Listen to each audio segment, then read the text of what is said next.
FTP நேயர்களுக்கு வணக்கம். தாவேகா தலைவரின் சுற்றுப்பயணத்தை பற்றிய ஒரு விரிவான பேச்சை நம்ம இதுக்கு முன்பான காணொலியில பேசியிருந்தோம். விஜய் அவர்கள் இதற்கு முன்பாக என்னெல்லாம் செய்ய தயங்கினாரு, செய்யாம விட்டுட்டாரு, அதையெல்லாம் இப்ப போகக்கூடிய மாவட்ட வாரியான கூட்டங்கள்ல பேச போவாரா, அதிலும் குறிப்பாக அந்த கட்சியின் அலுவலகங்கள்ல இருந்து நமக்கு கிடைத்த செய்தியானது 100 கூட்டங்கள், 100 கழக மாவட்டத்தை தேர்ந்தெடுத்து 100 நாள் வேலை மாதிரி ஒரு கூட்டத்தை நடத்த போறாரு அப்படிலாம் நம்ம இதற்கு முன்பான வீடியோல சொல்லியிருந்தோம். ஆனா இப்பொழுது அதெல்லாம் இல்லை.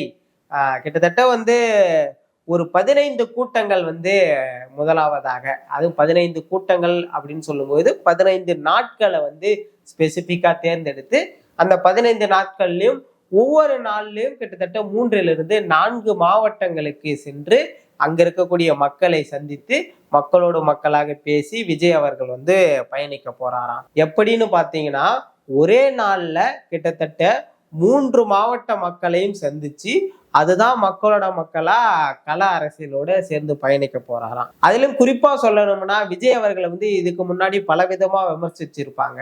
இந்த மாதிரி work from home politician, hidden politician, அதுக்கப்புறம் ஒரு சிலர்லாம் பனையூர் பண்ணையார் அப்படிலாம் பல விதமா சொல்லியிருப்பாங்க. இப்ப இந்த ஒர்க் ஃப்ரம் ஹோம் அந்த வார்த்தையெல்லாம் ஓரளவுக்கு முற்றுப்புள்ளி வைக்கிற விதமா இப்போ வீக்கெண்ட் பொலிட்டீஷியனா விஜய் அவர்கள் மாறி இருக்கிறாரு அப்படின்னு தான் நம்மளால பார்க்க முடியுது.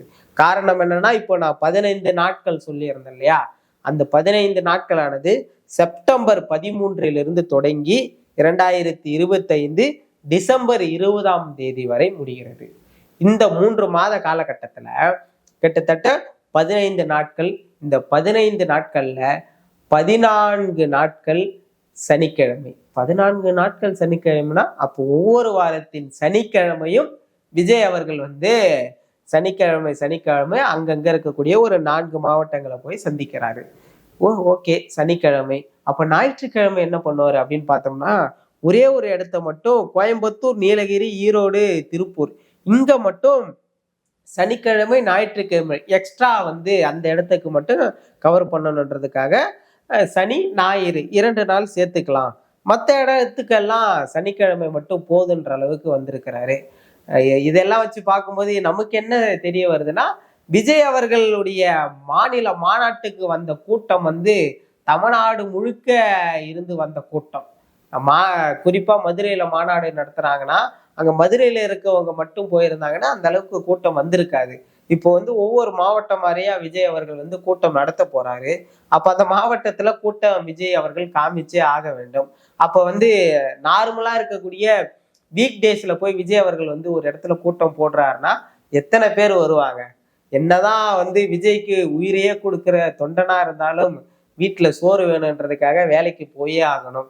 அப்படி இருக்கும்போது விஜய்க்காக வேலையை விட்டுட்டு போவாங்களா அப்படின்னு கேட்டா, விஜய் அவருடைய பொதுச் செயலாளர் சொன்னது போல வேலையே வேணாம் அப்படின்னு போறவங்க போவாங்க. ஆனா அது எல்லாருக்கும் சாத்தியம் ஆகாது.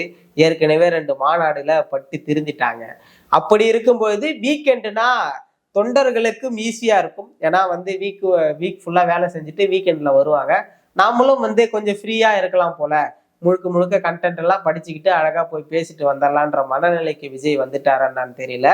எல்லா கூட்டங்களுமே சனிக்கிழமை கூட்டங்களா இருக்கு. இந்த கூட்டங்களுடைய லிஸ்ட் எடுத்து நம்ம பார்க்கும்போது நமக்கு என்ன தோணுதுன்னா, ஒரு தொடர்ந்து 3 நாட்கள் 3 மாவட்டங்கள் இருக்கக்கூடிய மக்களை சந்திச்சு விஜய் அவர்களால பேச முடியாதா?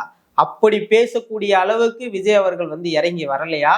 அவருக்கான கள அரசியல் செய்ய முடியாதா என்ற ஒரு பார்வை இருக்கும்போது, பரவாயில்ல, 3 மாசத்துக்கு ஒரு முறை மக்களை சந்திக்க வந்தவர் இப்போ வாரத்துக்கு ஒரு முறை ஆகியிருக்கிறாரு.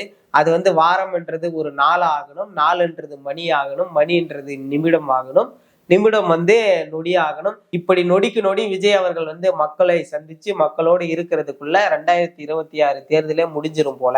அதுக்குள்ள விஜய் அவர்கள் எப்ப மக்களை சந்திக்க போகிறாரு அப்படின்னு தான் நம்ம எல்லாரும் யோசிச்சுட்டு இருக்கோம். ஏன் இதை நான் குறிப்பிட்டு சொல்றோம்னா, குறிப்பா முதல் கூட்டம் 13/9/2025 செப்டம்பர் 13 விஜய் அவர்கள் கூட்டத்தை பேச இருக்கிறாரு.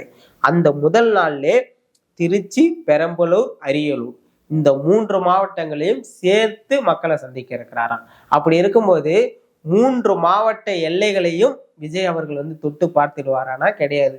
3 மாவட்டத்திலயும் போற வழியில போய்கிட்டே இருப்பாரு. அங்க வரவங்களுக்கெல்லாம் வணக்கம் வச்சுக்கிட்டு அங்க 1/2 மணி நேரம் ஸ்பீச்சு, அவ்வளவுதான். ஒரு ஆடியோ லான்ச் மாதிரி அங்கங்க ஒரு ஸ்பீச் காமிச்சிட்டு வணக்கத்தை கொடுத்துட்டு ஒரு செல்ஃபி போட்டு போயிட்டே இருப்பாரு போல. இப்படியெல்லாம் இருந்தா எப்படிங்க ஓட்டு வரும்? ஏன்னா ஒரு மாவட்டத்தை தேர்ந்தெடுத்து இன்னமும் தேர்தலுக்கு கிட்டத்தட்ட 8 மாதங்கள் இருக்கு. அப்படி இருக்கும்போது இப்ப திருச்சி போறாங்களா? ஏன் சனிக்கிழமை கூட போகட்டும். ஒரு நாள் முழுக்க திருச்சி மாவட்டத்தில் இருக்கக்கூடிய ஒரு ஒன்றியமா, நகரமா, அங்க இருக்கக்கூடிய மக்களுக்கு பிரச்சனை என்ன, அங்க இருக்கக்கூடிய கிளை சார்ந்த நிகழ்வுகள் என்ன, அங்க இருக்கக்கூடிய தொண்டர்கள் என்ன விரும்புறாங்க அப்படின்னு ஒவ்வொரு மாவட்டமா போய் மக்களை சந்திச்சிருந்தாருன்னா, சந்திக்கிறதுக்கு ஒருவேளை பிளான் போட்டிருந்தாருன்னா அதை நாம பாராட்டலாம். ஆனா இவரு பிளான் என்னன்னா, எனக்கு தெரிஞ்சு ஒருவேளை எங்க ஹெலிகாப்டர்ல வந்துருவாரா என்னன்னு தெரியல. 3 மாவட்டங்கள்ல ஒரே நாள்ல சந்திக்கணும். இது சிவாஜி ரஜினி மாதிரி போயிட்டு ஒவ்வொரு மாவட்டத்திலயும் இறங்கி கையை மட்டும் காமிச்சிட்டு போயிடுவாரா என்ன தெரியல. இதையே நம்ம பொறுத்திருந்துதான் பார்க்கணும். விஜய் அவர்களுடைய இந்த நடவடிக்கைகள்லாம் எப்படி இருக்கு?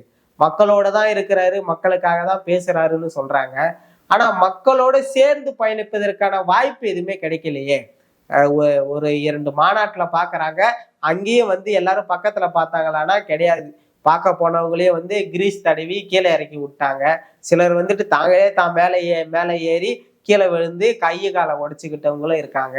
இப்படியெல்லாம் தொண்டர்கள் ஆரவாரத்தோட இருக்கிறவங்க அவங்களுக்கு விஜய் அவர்கள் எந்த அளவுக்கு தன்னுடைய கொள்கை நிலைப்பாட்டோட அவர்களை அரசியல் நிலைப்படுத்தி அவங்களோட சேர்ந்து இப்படியெல்லாம் போகணும், இப்படியெல்லாம் ஒவ்வொரு மாவட்டத்திலையும் அரசியலை கட்டமைப்பணும் இருப்பாருன்னு பார்த்தா, இவரே வாரத்துக்கு ஒரு முறை தான் அரசியல் செய்யறாரு.